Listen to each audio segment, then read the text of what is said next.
Beautiful people, what is good? This is your guy, Tone DeShields II from Chalk It Up Sports, and I'm here with my guy, Philly Foothills from the Nest Out West, and we are the Birds of a Feather podcast, and we really appreciate all you guys for locking in on this content. You guys are truly amazing. We're always grateful for the love.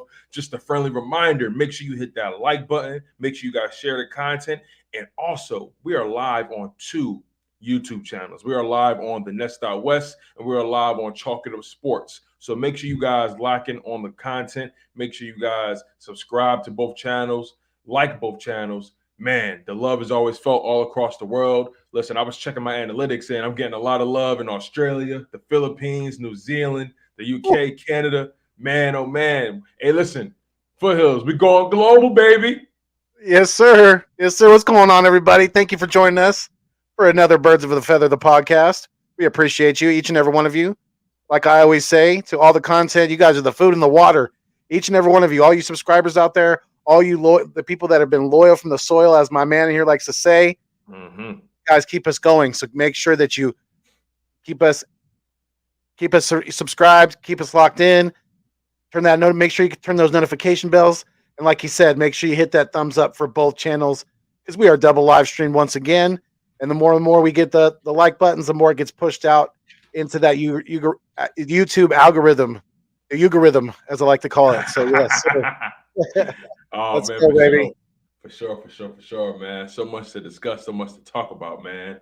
Let's get right into it. The Philadelphia Eagles have been making a move here and there in free agency. I think you and I can both agree that the free agency has been pretty lackluster, has been pretty underwhelming to say the least. That's not to say that we didn't that's not to say we didn't hit the jackpot with Haason Reddick. You know what I'm saying? Like I'm really glad we got that guy in the building for sure. Brought him in on a 3-year deal. We also brought in wide receiver Zach Pascal from the Indianapolis Colts. Not really a world beater by any stretch of the imagination, but a guy that's going to bring in a guy that's going to offer competition, and he's a different style of receiver that we have on the roster. And then signing Kaiser White, the linebacker from the Los Angeles Chargers, to a 1-year deal worth up to $5 million. So those are the three, I guess you'll say, out of house additions to the team, and those two linebacker additions specifically definitely make the team better, especially the linebacker room. But I want to get your initial thoughts on the moves we made thus far in free agency, because as it says below, we need to figure out the method to Howie's madness. Yeah, I mean, we're gonna try, but good luck for most people. Definitely, it's definitely never easy with Howie. But yeah, I mean, for the very few moves that we have made, I mean, we've also re-signed some people, brought some people back. We're bringing back Boston Scott. From what I've heard, we're bringing back Jordan Howard as well. So, I mean, it has been slow, but it's I think there is a method to his madness. I think Howie is kind of being careful with his spending because he knows what the cap is going to look like next year. So he doesn't want, and he's already been, I mean, they've already gave him his extension. So he's here through, in the next few years. So he knows he's going to be here and he's going to have to be dealing with this cap and things like that. So, I mean, yeah, like you said, the two linebacker signings, I really like. I like a lot. Haason Reddick he's going to be able to play for his hometown team. He is fired up. He's excited. We actually have somebody who is very excited to be in Philadelphia, who wants to play for this football team. And that's a great thing to hear. It's a great thing to see. And yeah, I was kind of surprised that we got Kaiser White because this kid he's an up and comer, definitely. He had well over 100 tackles last year. He's a very, very productive linebacker. Had a great jump from year 1 to year 2. I think he let me see if I have the numbers still up here. He went from, in 2020 he had 77 tackles. This past year he had 144. So he doubled his numbers basically in tackles. That's a huge leap from year 1 to year 2. And yeah, he is definitely going to be a great addition to this linebacker room.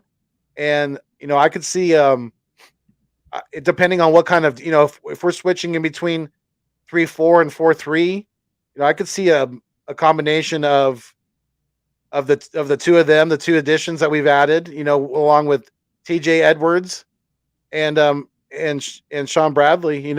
I think we're going to have a pretty solid linebacker room. I wouldn't be surprised at all, I wouldn't hate it at all if we added on to this linebacker room in the draft. What are your thoughts on that happening now that we've kind of added these pieces at linebacker? Like you, I'm happy about the additions. We've instantly gotten better at the Yeah, linebacker position. We've added a lot of competition in that room, but just by bringing in Kaiser White, Haason Reddick is going to be a bona fide starter. I believe TJ Edwards will be a starter as well. And remember, they gave him that 2-year extension last season. He earned that right to start at the very least right now. yeah. Um, Kaiser White, he could potentially be a starter, but he's also going to challenge guys like Davion Taylor, Sean Bradley, and those guys to step their game up at the end of the day. Now, when it comes to the NFL draft, just based off these two moves, bringing in Haason Reddick and Kaiser White at the linebacker position, and their different style of linebackers as well. Haason Reddick is the pass rushing type. He's going to be on the strong side. Then you have T.J. Edwards in the middle. Kaiser White's going to be the weak side linebacker. He's the one. He's a safety converted linebacker, so you're going to see him drop back in coverage. You're going to see him used in a multitude of different ways, just like Kaiser Reddick used in a multitude of different ways. But here's the thing: by picking up those two guys in free agency, adding two legit guys to the linebacker room, I don't think we're going to go linebacker in the first round, just based off of those moves alone.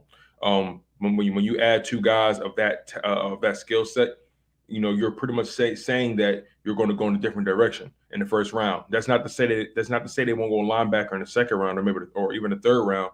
I'm pretty sure they're going to draft at least one linebacker in this draft. But just based off these moves, I just can't see them going linebacker in the first round. I just can't. I see them most likely bolstering the defensive line, either going D tackle or edge rusher. If they go edge rusher, they might go Jermaine Johnson out of Florida State. They may go George Karlaftis if he drops out of the top Mm-hmm. 10.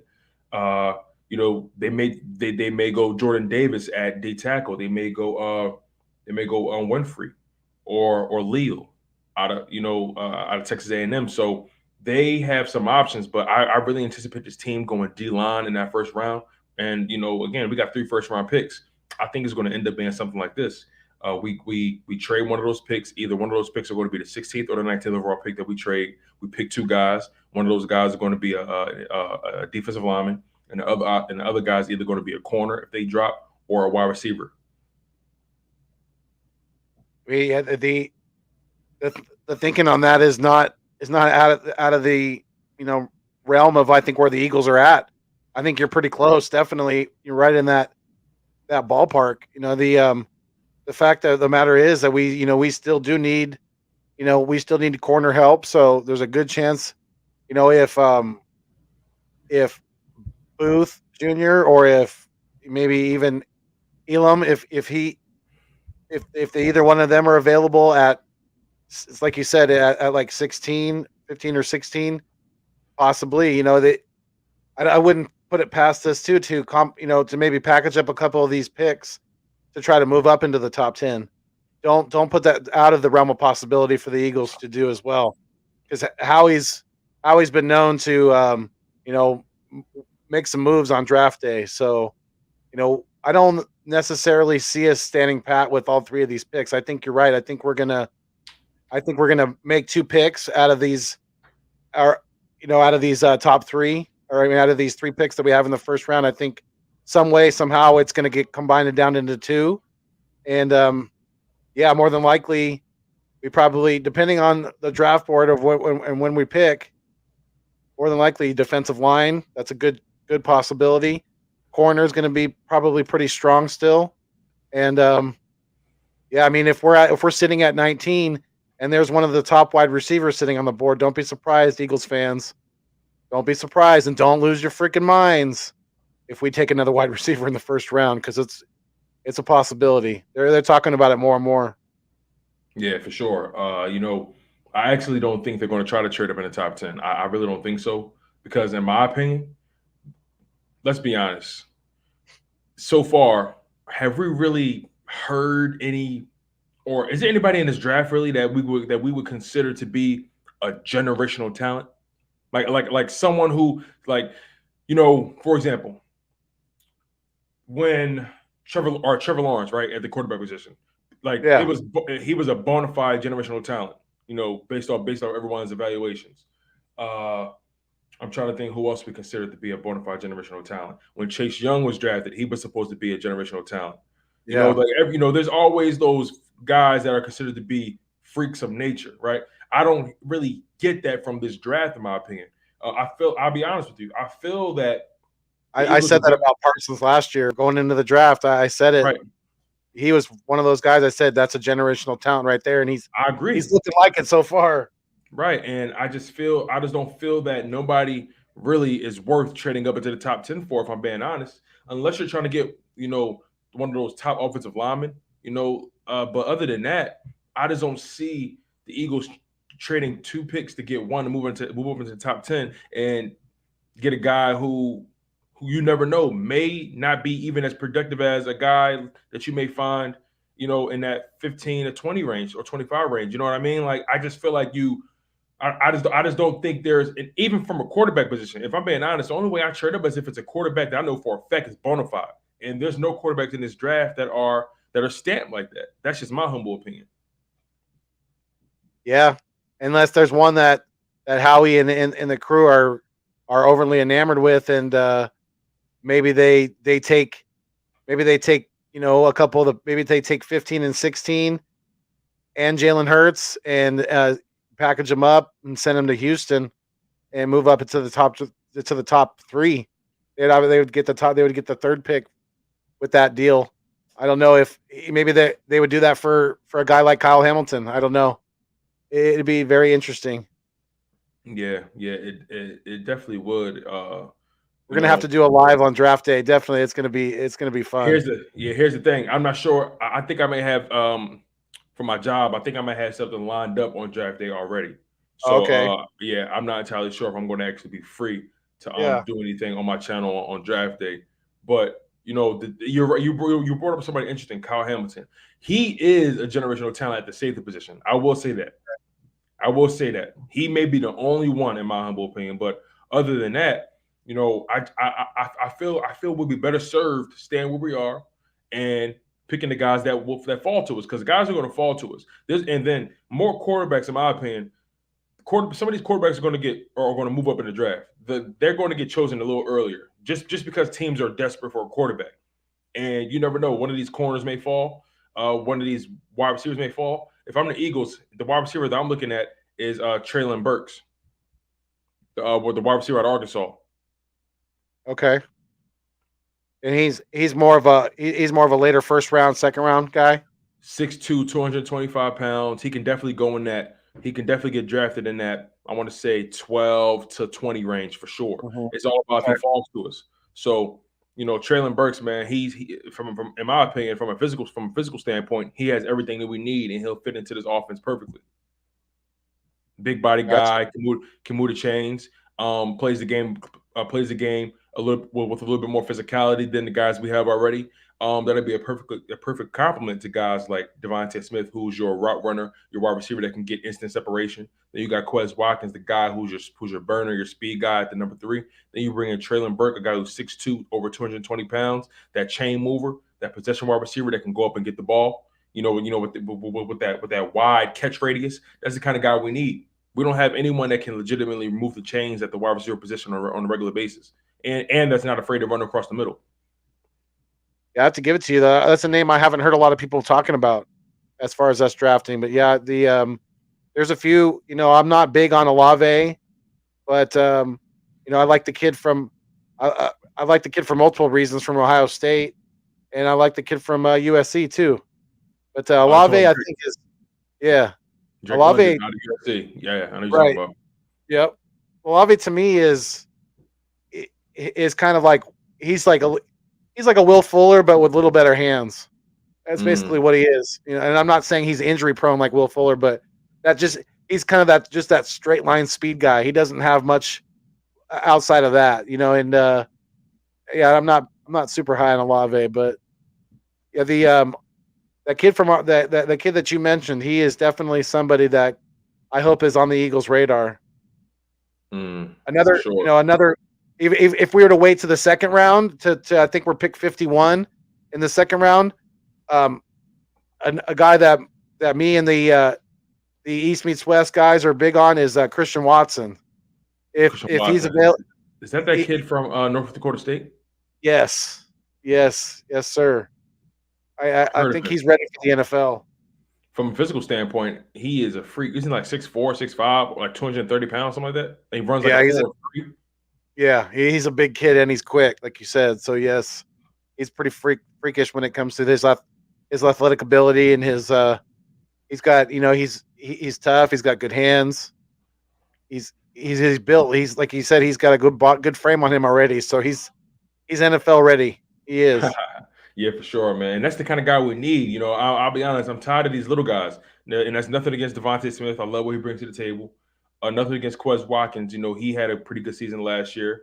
But I'm just tired. I'm tired of these I'm tired of these little guys. I'm tired of these guys who fit a certain blueprint of wide receiver. We need to break out of that mold. We need a physical specimen, someone who's Yeah. going to play bully ball.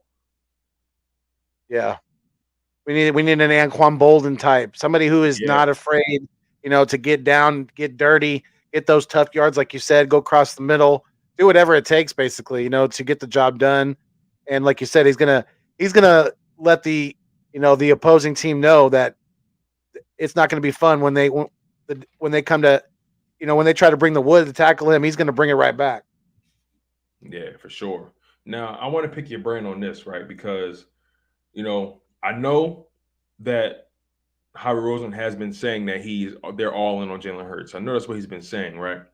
But we can't rule out the fact that he may potentially be looking at Kenny Pickett, because the word was they sent Brian Johnson down there to scout him at his pro day. They had dinner together, and that rubs me the wrong way. Now, Peter King, a really respected source in the NFL, works for NBC Sports. He indicated that the Eagles will not be going for a quarterback. He knows that for a fact, apparently.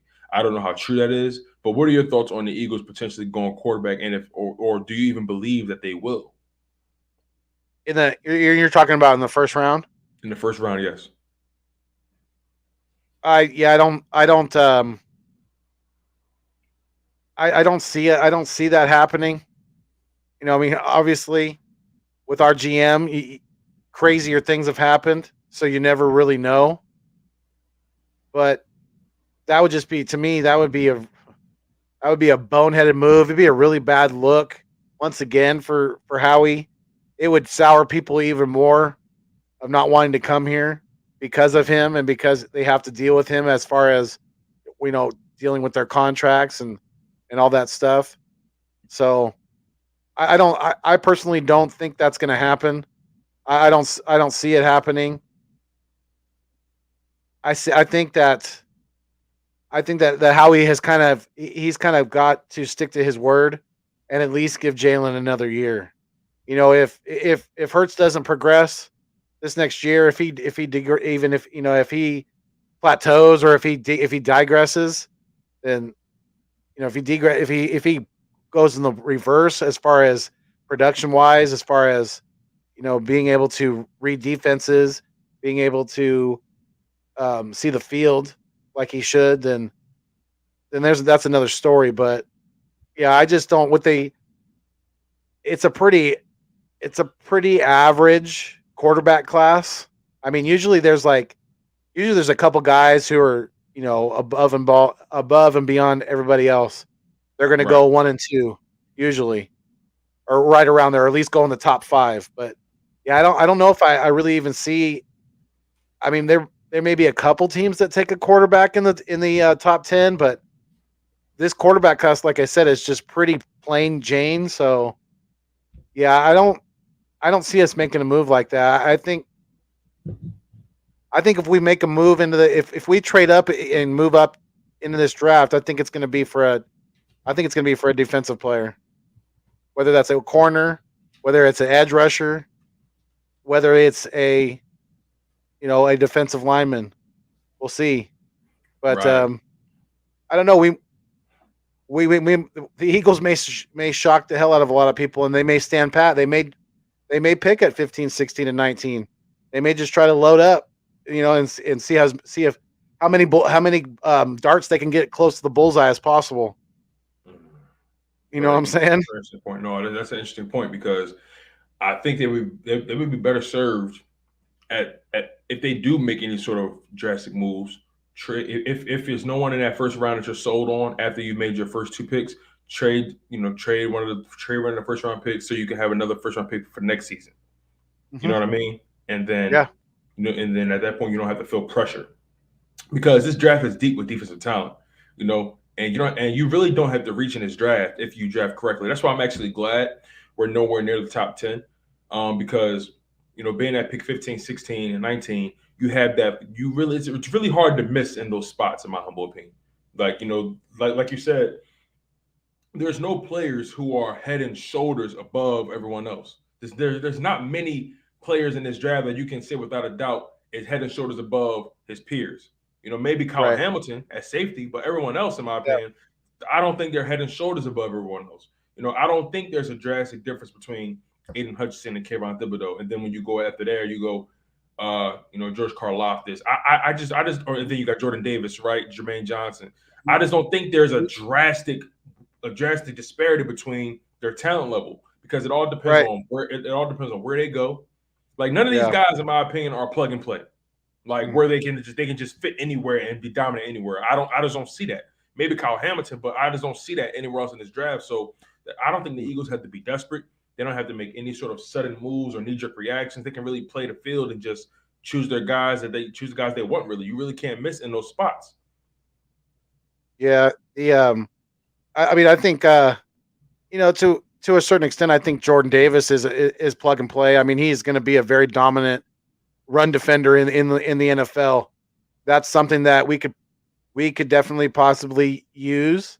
And with Fletcher Cox possibly being on the last year with the organization, then that could be his his future replacement. So I wanted to ask you, since we're talking about defensive linemen, edge rushers, stuff like that right now, do you think with the injury to Ajabu, and man, speaking of that injury, I don't know if you saw the video of the guys. Nobody. That's just sad that nobody came over to help him. No, there was I don't know where there was no medical trainers or anything around. Like the guy literally walked past him to pick up the football while he's on the ground writhing in pain. That's a very bad look for the NFL in totality, and it's just a shame that even outside of that, just like the humanity of it, it's just like, man, nobody really even cares anymore. This is all just a real cutthroat business. That's what I'm saying. Like, it's even if you're not a medical professional, right? Even if you felt like if you would have moved, even if you would have did it, you could have easily walked over and put your hand on her shoulder. Hey, you good? Like exactly. It could have been like you could have done anything. Like I don't want to hear the whole the medical professional. If you move them, you may make the injury worse. I don't want to hear none of that. It takes nothing. It takes you don't even have to touch him. You can walk over and just check on him. You know what I'm like you said. It takes nothing to walk over, bend down, bend down, put both hands on your knees, bend down and look and say, "Hey, you good? What are you feeling? You know what I'm saying? Yeah. Like, can you walk? Like, it takes nothing to have a simple check-in with that person. Yeah, so I don't want to hear none of that. Yeah. So you're right. And sadly, it's a prime example of the lack of humanity that we have in this world today. It's a prime example of it. But I wanted to ask you, do you think he's still going to go in the first round? Or do you think he's going to fall? No, he's not going in the first round at all. You don't think so? You don't think somebody's going to take a chance? Not at all. No. Not at all. He's too much of a risky injury. He tore his Achilles. Those aren't easy to come back from. ACL, science has improved. But once you tear that Achilles, you lose pop. You lose that burst. And, guys like Kobe Bryant never was the same from it. You know what I'm saying? Like Kevin Durant, he's still doing his thing, but I firmly believe Kevin Durant would be even more lethal if he never would have tore his Achilles. But I just don't think he'll go in the first round. I think a team will probably take a chance on him in the second round. But I just don't think. People already consider David Ojabo to be kind of a project anyway. So that injury didn't really help his case. And if he does fall, maybe a team would take a chance on him in the second round, maybe high second, maybe mid to high second. But I don't see a team choosing wasting their first round pick. Well, I don't want to say wasting, but I don't see a team using their first round pick on a guy that can't play right away. Yeah, I mean, even the second round is maybe risky to some people if they're thinking about it, because I know it's a different position, but I mean, we remember Sidney Jones, tearing his Achilles, and then he was never really fully able to get back to that. Like you said, they kind of lose a little bit. They lose a Mhm. half a step. They lose a little bit of that pop, and Right. yeah, it's not an injury where you're able to recover from it fully like you can in an ACL. So we'll see. I think it's sad. I was hoping that the Eagles were going to possibly draft him, but he's got another hill to climb as far as coming back from that injury. And Right. we'll see. I'm sure he'll get a chance in the NFL at some point. It's just he's just got to he's got to get over this next hurdle. Big facts, man. Big facts. Now, I want to pick your brain about something that, since we're talking about edge rushers, what were your initial thoughts when you found out the Eagles were bringing back Derek Barnett? What was your initial thought? Your initial thought, right? Stay with me, Foothills. Don't lose. Stay with me now. What was your initial thought? And then after you took a few breaths and you actually sat back and relaxed, what was your composed thought? Well, when I first heard about it, it was chat, and it wasn't like an official like tweet from somebody legit. It was just like somebody was like, "Oh, we're bringing back Derek Barnett," and I thought they were messing around. But then I went and when I saw it was for real, I literally thought that I was in like a Twilight Zone. I don't understand. I mean, people were saying, "Oh, look, we're gonna get him for cheap, and he's gonna be, he could be a good depth piece for us." What I guess maybe if you know, and they probably less. I'll give him less than a 3% chance of resurrecting his career. I don't believe in Derek Barnett highly at all. I think it was I would rather have brought back anybody. I would rather have brought in anybody else. But I'd rather bring in Javon Clowney, and I do not like that guy either. But I would rather bring him in because at least he's going to get you a little bit of production. Derek Barnett has shown very little. Yeah, he has. He's what do they say? He's piled up some quarterback hurries. Come on, come you on, know what? really? Is that what we're basing it on now? This kid has got more freaking personal fouls than sacks. It is Yo, an I'm glad you absolute. said It's that, right? atrocious. You want to hear the numbers? He has 26 total career penalties to 21 and a half career sacks. He has He's got a more ways. career penalties He's got a than ways career to go just sacks, to even it out. bro. It's a. He would I have to he can't would have to believe not it. get a penalty for the whole season for him to even like he would have to go on a tear. And that's not going to happen. It's It's not not going to going to happen. happen because he is not. I'm telling you, it has to do with in between the ears with him. It is a mental thing with him. He is not. Something is not right with him upstairs. You see all the. That has to be it. Either that or he is just like the goofiest, stupidest player that has ever played in the NFL. Because the things that's the only way to explain the some of the stupid ass penalties that he has committed over the years. Yes, he recovered Derek Barnett's strip or Brandon Graham's strip sack on Tom Brady in the Super Bowl. Yes, that was great. That's probably going to be the highlight of his career. Facts. And he has a ring. Yes, he does. But the production has not been there. And I mean, we better get him on a really, really team friendly deal for me to even try to even start to be okay with this. And if this means that we are going to deter away from drafting a defensive end, if this means that if he's going to get any kind of dominant playing time, I'm not okay with that at all. I am absolutely, as to me, that's bass backwards. I want to see Brandon Graham, Josh Sweat I out never there. heard that before. I want to see us draft an edge rusher, maybe a couple, maybe another one Right, right. in the later rounds. And yeah, I couldn't believe it. I absolutely could not believe it. I thought I thought maybe Doug Peterson, would give him a holler, but I guess nobody wanted him. So yeah, Howie Because they better got work a bumped. really, really sweet deal. That's all I got to say for us on that one. Well, apparently it's a 2-year deal, and knowing Harry Roseman, that thing is probably laced with so many off ramps. There's no Yeah. way. There's no way that contract is fully guaranteed anyway. Like he probably like, knowing Harry Roseman, there's so many incentives, so many contingencies, in that contract. And I'm pretty sure if he's a bonehead again, they're going to off him next Yeah. offseason. And the Eh, sad part about it is, they say the greatest ability is availability, right? But the worst ability is being a liability, and that's pretty yeah. much what he's been his whole career, That's a a good one. liability. That's a good one. I haven't heard that one before. That's very good, Tone. I like that a lot. And that's very true with him. It 100% is. And if I'm Howie, I would have him at a, if not league minimum, real damn close to the league minimum. I wouldn't have him hampering my cap number at all. That's for sure. I would show him a number and I'd be like, "This is what we got to offer you. If you don't like it, we'll find somebody else because you're only going to be a depth piece. You're not starting on this football team." Right. You're right. We have to. I think it's imperative we draft the edge rusher. Knowing the fact that we were dead last in sacks and quarterback hurries. We I pretty and also when you watch that Super Bowl that ended, with 7 sacks, I believe that occurred.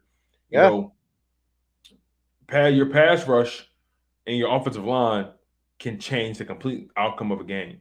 And Howie Roseman has always lived and died by the trenches. So I really expect him to either draft Jordan Davis if he's there, or uh, Jermaine Johnson at Florida State. I really see that happening. Yeah, I I definitely could really see see that that happening. happening too because when, like you said, you have a dominant front on the defensive side, especially, it filters down to the defense. It makes things easier for the linebackers. If you could get pressure with your front four on a consistent basis, it makes things a lot easier for your defensive backs, for your safeties. So yeah, you have a dominant defensive line like we saw in the Super Bowl with Aaron Donald and company. Yeah, Hmm. you're gonna get results. You just are. The quarterbacks can step up in a pocket. Yes, they can. They can buy time that way, or they could try to scramble on the outside. If you have good edge rushers to set the edge, and if you got good guys up the middle like they did with the Rams, getting pressure on a consistent basis, collapsing that pocket, there's nowhere to go. There's nowhere to go. They're going to smother you. You're going to be like biscuits and gravy, smothered and covered, baby. That's funny as hell. So let me ask you this, man. Let me ask you this. You know, as we all know, Harry Roseman's off season hasn't really been the most uh, climactic. It's been pretty dry. But why do you think he's been so reluctant to be aggressive? Because there's been plenty of opportunities for him to go after, a good wide receiver in free agency, go after these guys that are trying to get traded.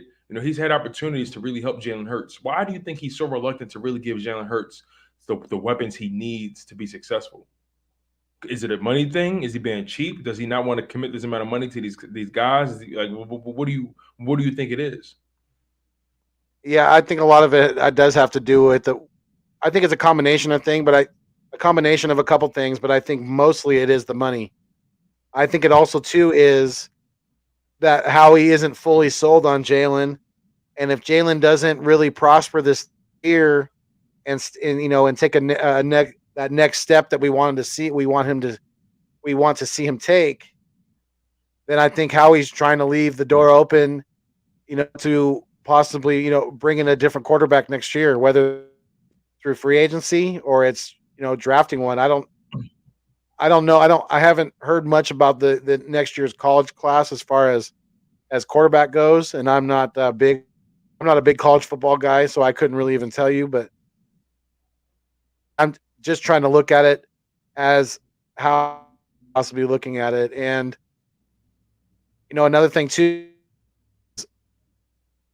the uh, the cap next year is gonna he's got to he's I think he's trying to be real careful what he does, and I think he's trying to be careful with how money, and he also maybe wants to see if some of these younger guys, guys like maybe we don't draft in the first round, maybe interior defensive lineman, maybe we get an edge guy like a George Karlaftis, and maybe we depend on player development in a guy like Milton Williams instead of being our next defensive tackle take on the starting position after Fletch is gone. Things like that. Player development at the wide receiver, and even Quez Watkins, can he develop and maybe really emerge as a starting wide receiver, kind of fade away like some of these younger, they don't develop when they're not developed right. So, now knowing that he is extension, obviously he's going to be here for the foreseeable future. Right. And I agree with we recently on our East Meets West podcast. Make sure you guys check that out. Wednesday nights, usually at 9 p.m. Eastern Standard Time.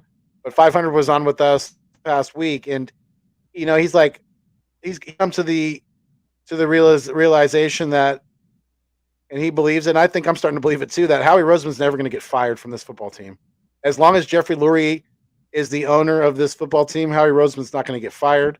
The only way he is going to, not be the GM for this football team is if he steps down. If he resigns and moves on to, whether he just retires or he goes on to something else in his career. But yeah, I think I'm coming to that realization too, because Howie I think he's kind of biding his time, because he knows that the cap is not going to be in our favor the way it sits right now come this time next year.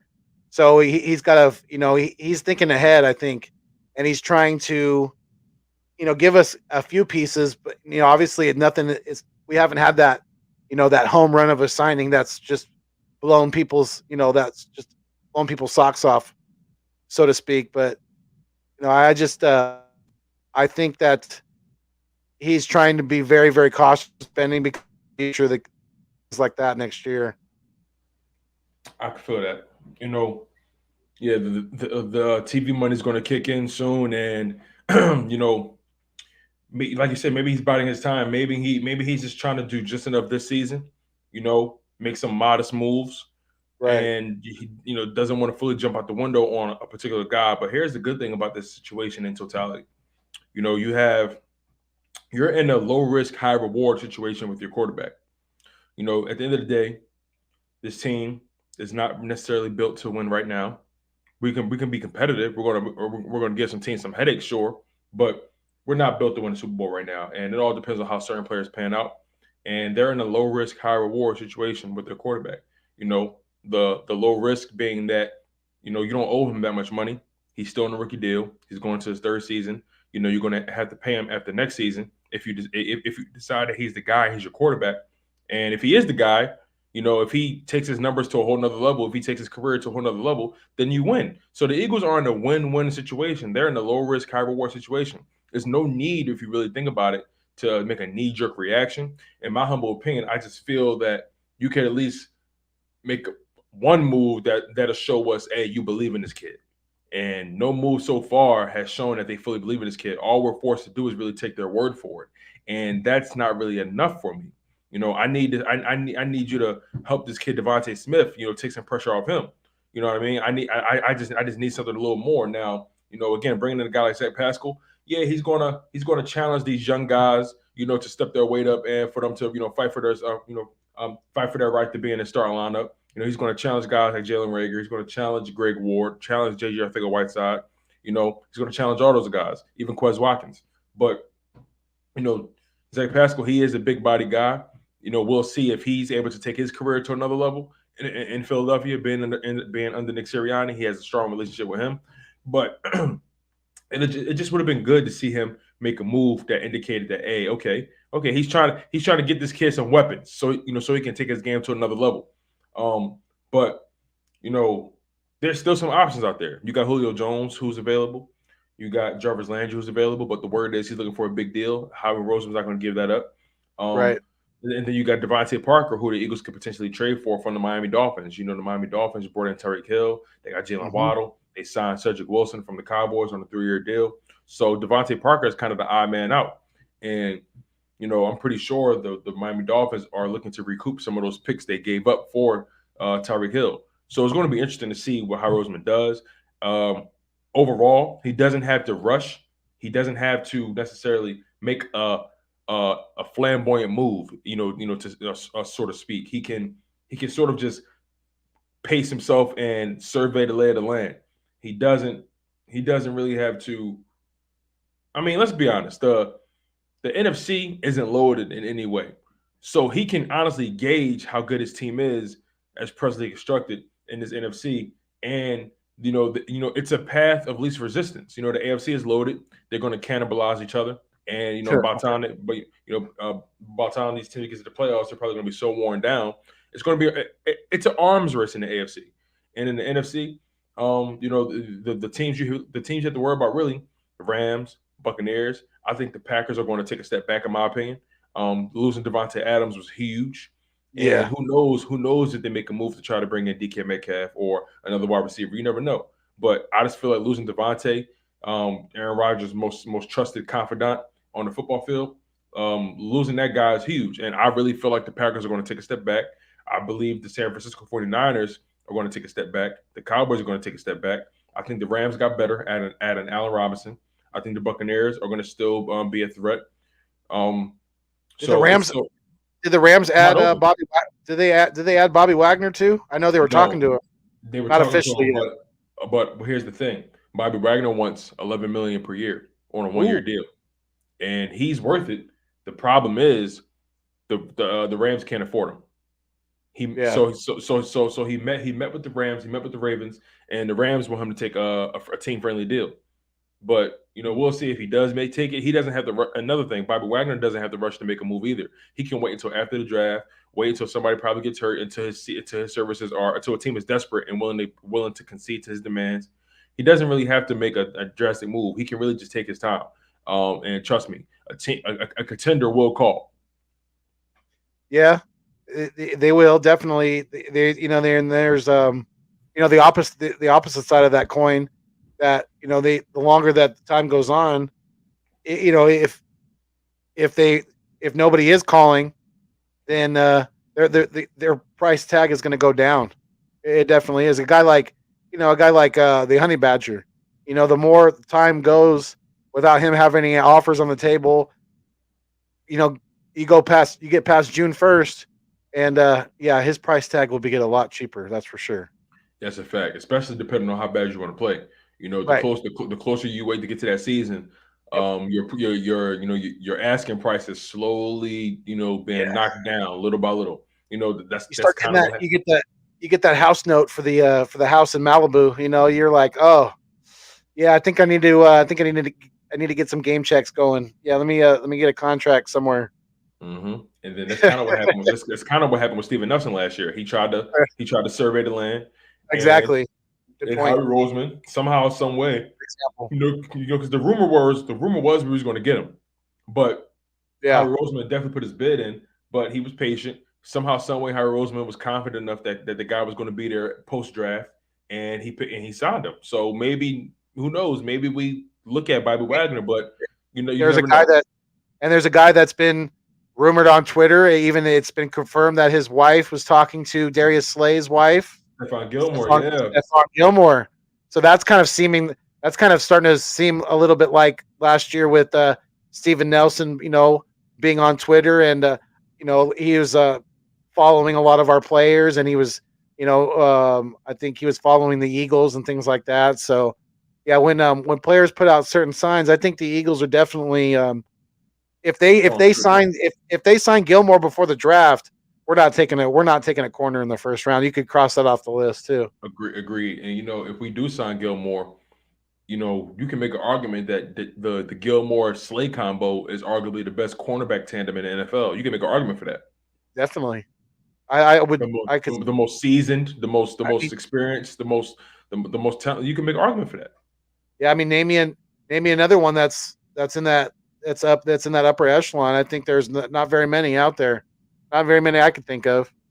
Right. Darius Slay, he may not be top 5 anymore because of age, but he's top 10 definitely. Oh yeah, he's still very productive. Still very productive, and he's got that nose for the end zone. You get the ball in his hands, and he could return it from anywhere on the field. So, when he gets that, when he ran that, when he gets that motor going, and he gets those interceptions or the fumble recovery that he had this past season. Yeah. It almost feels like when he's dodging out everybody out there and he gets to the end zone on some of those long returns, it almost feels like Dion out there. It's got that Sanders-esque-ness to him. Yeah, he made it clear though that every time he get the opportunity to touch the ball, he looking to the end zone. He not trying to stop at all. Great. That's the players I want, baby. That's the players I want. Definitely, love it. Man. Love Big Slay.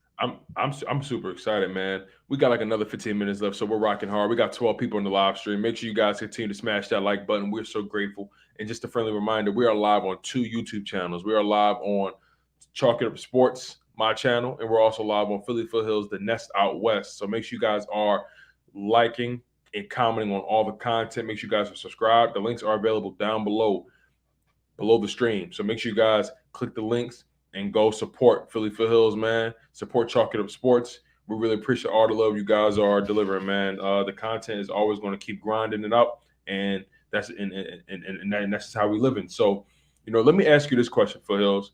Where would you necessarily rank Jalen Hurts in the NFC at the quarterback position? I guess what I'm trying to ask you is Jalen Hurts a top 10 quarterback in the NFC? That's a good question. And I seen a list somebody put out the other day that I thought was pretty accurate, and I'm pretty sure he was in the top 10. Pretty sure he was like number 7. Right. So I think they had it in the NFC. They had it. Matter of fact, this is what I'll do for you. This is what I'll do. I actually have. I made this list last week, and I stand pretty pat. I stand pat with this list. So this is where I got him ranked, right? So okay, I have, and maybe this will give you like a little bit of a framework or a way to gauge it, right? Yeah. So I have Aaron Rodgers at number 1. Yep. Tom Brady at number 2. Matthew Stafford at number 3. Dak Prescott at number 4. Kyler Murray at number 5. Jimmy G at number 6. Kirk Cousins number 7. Jameis Winston number 8. Carson Wentz number 9, and Hurts number 10. Okay. That's interesting. Now the reason I have, because some people may say no, Hurts is better than Wentz. The reason I have Hurts behind Wentz is because Wentz is still a better quarterback than him.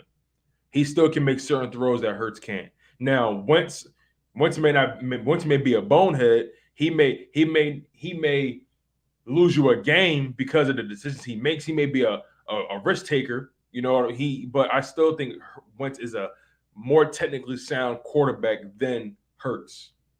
And then Jameis Winston, I feel like Jameis doesn't get enough love in terms of what he was doing with the Saints before he got hurt. Before he got hurt, the Saints were 5-2. He was slinging a rock. And I feel like a lot of people tend to go back to that 30 for 30 season where he had 30 touchdowns, 30 interceptions. But yeah, Jameis Winston is a perennial 4,000 or 4,500, 5,000 yard passer in the NFL.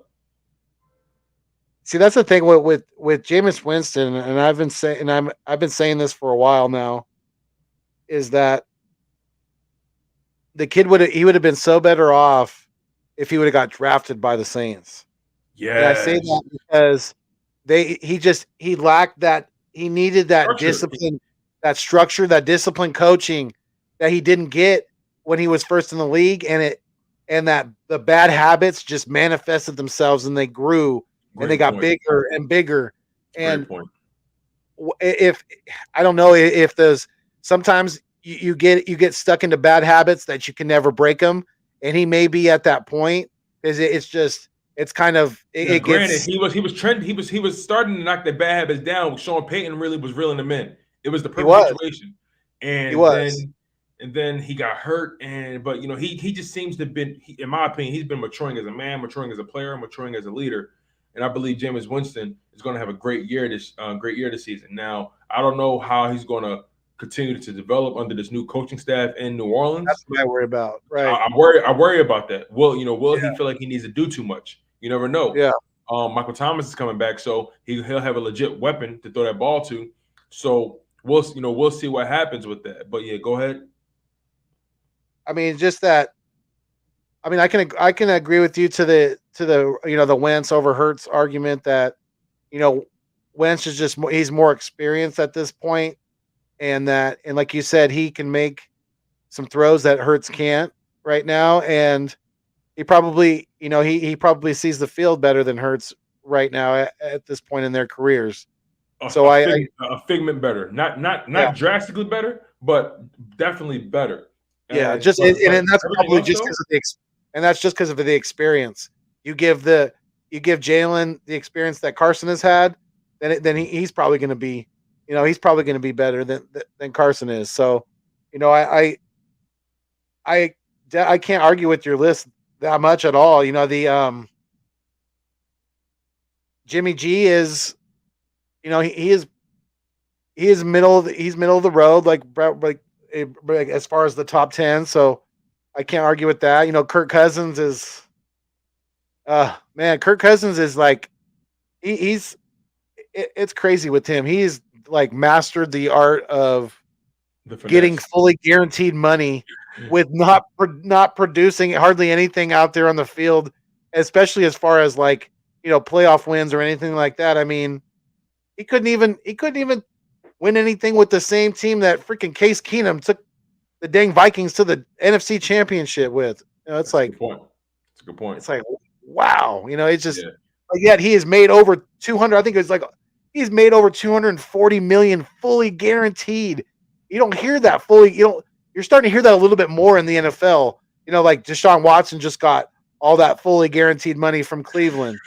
Man. You usually hear that in baseball. You hear that in basketball. You don't usually hear that in the NFL, but it's starting to come around more and more. And I'm not a big Kirk Cousins guy at all. I've never seen it. I know the new coach is high on him because they have their history from when they were in Washington together. But yeah, the Vikings aren't going to be anything to worry about. Like you said, the NFC is not going to be that great this year. It's not. Yeah, It's going to be man. Yeah, like it's gonna be those a good time guys.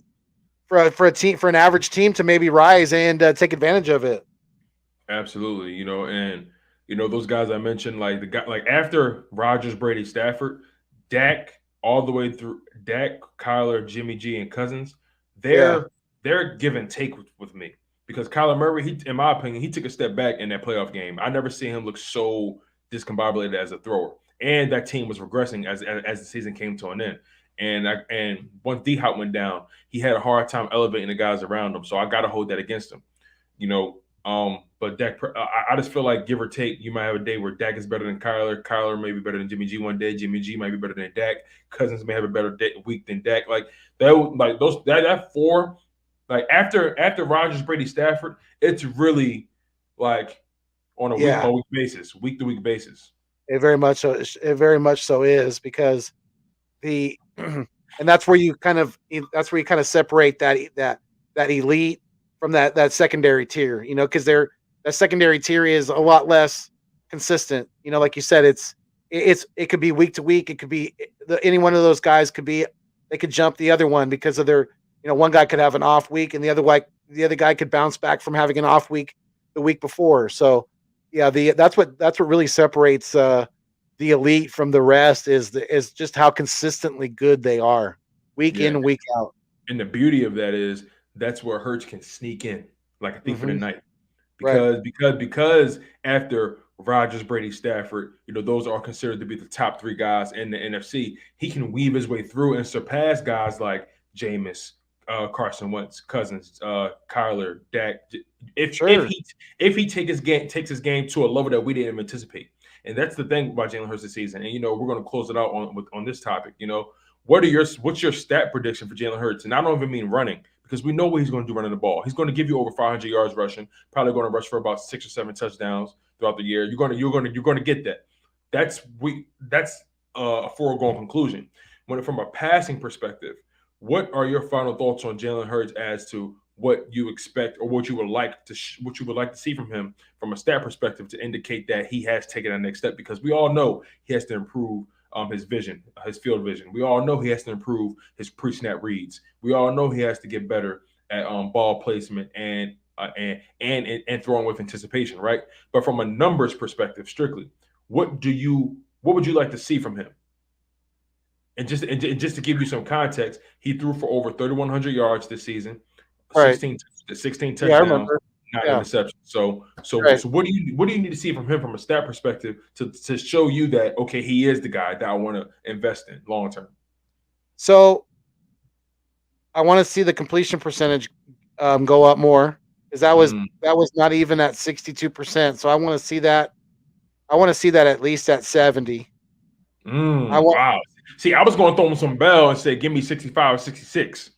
okay. I want to see some improvement. God, As long as I'm seeing that arrow go up, then that's okay. Then yeah, I got some wiggle room definitely there as far as that goes.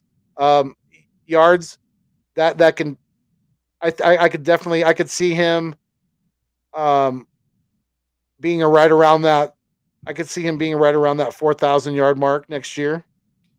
It, that's where I want to see him at. Touchdowns. I'd like to see him put up another 5 to 10 passing. So you're looking at like 20 to 25. And the interceptions, I think that's I want to definitely keep it under 10, and that would I mean his passer rating at that point would be well above what his quarterback rating would be well above 90. So probably approaching the 100 mark at that point. So I think yeah. that's a How many pretty yards did you say again? How many yards did you say again? I think I missed that part. like I would say right around. I would be happy with like 4,000 yards, even if it was like a little less than that, like 3,800, four Okay. thousand yards. That's a pretty big jump from last year. He didn't even have 3,200. So the that would be a that would mean that the wide receiver core are having a big production jump as well. So that's going to be a win-win for everybody at that point. What do you think as far as next year's numbers for him? What do you want to see? For me, if I'm being completely honest, and maybe I'm being a little bit, too optimistic, I would like I would like to see over 4,000 passing yards, which in my opinion is very light because if you do the math on a 17 game season, that's only 235 passing yards average in a game. That's very doable. A quarterback in the NFL, that's doable. That's true. And Every, on top of that, yeah, if you look at the passing leaders for this past season, the top 10 guys threw for over 4,000 yards. Anybody outside of the top 10 threw for under 4,000 yards. So there's a clear distinction between the top 10 and everyone else in terms of yardage. So if he can give me 4,000 passing yards, which is still fairly light, which is still below league average in my opinion, give me 4,000 passing yards. He can definitely add some respect to his name. I yeah, need I need I need him to complete at least 66% of his passes, 66% of his passes, and you might lose me on this, but or I might lose you on this, but I need 30 passing touchdowns. I need 30. I need 30 passing touchdowns. No more than 10 interceptions. No more than 10. yeah. Because 30. That's 30. 30 on a 17 game season is just a little over two passing touchdowns a game. It's So actually a that's little. not Actually, it's a little under. It's a little under 30 divided by 17. Yeah, because it's 15 is half of 30. So right. if yeah, Yeah, you're right. So it so is a little. Yeah, you're right. It's a little under two. That's pretty reasonable. I don't think that's out of the realm either. So, I mean, I think we both have a pretty good um, idea of what we expect out of Jalen next year, and I mean, we got to remember too that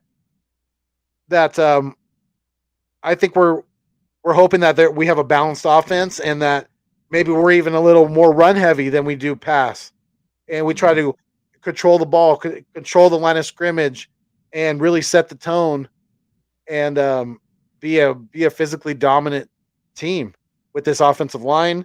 Win up front, like we were talking about earlier, on both sides of the ball, and let it filter down from there. You know what I mean? So that I think those numbers are not crazy at all for Jalen next year, and I think he can do it, especially if if Quez takes another step up. Definitely the wide receivers are going to have to.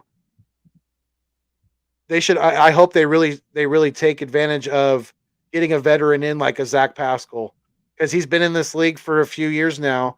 He knows how things work. It's kind of a and it's and I hope they use that kind of that outsider's perspective, kind of the outside looking in type of perspective from him as much as they can, and I hope the coaches like a guy like Aaron Moorhead is is able to let Pascal coach these guys up just as much as he is, because I think they could benefit from that very much. So, there's some little things that I've seen Quez do on tape that he can clean up and that he can get better at. His first step off the line, his breaks out of his route, little things like that. His hand fighting, there's little certain things that guys like a Quez Watkins can make, and hopefully Zach Pascal can help him realize realize those and get him right, get him corrected, and get him going in the right direction. It's I hope we're not done at the as far as adding weapons on the offensive side of the ball. I hope we still maybe possibly address the wide receiver, whether it's picking up another free agent or if it's drafting a guy. I'd probably rather lean towards drafting a guy, maybe like in the second round, like I was saying, like a Christian Watson. If he falls to us at 51, I would be ecstatic, absolutely ecstatic to get a guy like that. I think he would be he's a game changer, and I think he would fit in our offense very, very well. He'd give Jalen Hurts a very physical receiver that we are lacking. So, yeah, I just hope that Howie is able to swallow his pride this next year and not fight for playing time for guys like Derek Barnett, Jalen Reagor, yes, JJ Arcega-Whiteside. They have to earn it. If you're not producing out in the field, then go sit on the bench. Give me somebody else, because I don't want to see it. I don't want to see inconsistent play and us be tolerant of that just because they were high draft picks. No, at some point you got to cut the cord. You got to snip it. You got to call a spade, like our man LB likes to say. Yeah, facts, man. That's a fact, man. And on that note, you guys, this was the Birds of a Feather podcast, man. This is always a great experience with my guy Philly Foothills. My brother in arms, man. Make sure you guys hit that like button on the way in and on the way out, and make sure you guys are subscribed to the content, especially if you're new. We love newcomers, we love new faces, new individuals, and we love new hot takes, because at the end of the day, it's all about you guys. And our goal is to keep giving you guys this hot fire, give you guys this fuego content. And, Philly Foothills, any final words before we get out of here, my man? Just as much as we get impatient with us going very slowly in free agency, just try to what is the old saying? Stop and smell the roses. I know life in general just comes at us at such a fast pace these days, with the way we get technology, the way we get our entertainment on the TVs with the streaming and everything. I've been saying this, and I'm going to keep saying it. Don't let that dictate your patience in life. Be patient, be humble, be loving of each other as Eagles fans. Don't let these different topics divide us as a fan base. Because like my sign says over here, we fly until we die. Remember that. Remember that, everybody, and love each other. That's a fact. That's a fact, man. We appreciate you guys. Y'all was tuned into the Birds of a Feather podcast. I was joined by my man Foothills from the Nest Out West, and I'm your humble host, Tone DeShields II from Chalk It Up Sports, where no matter if we win or if we lose, we just got to charge it to the game. One love, stay humble, stay healthy, and most importantly, stay hungry.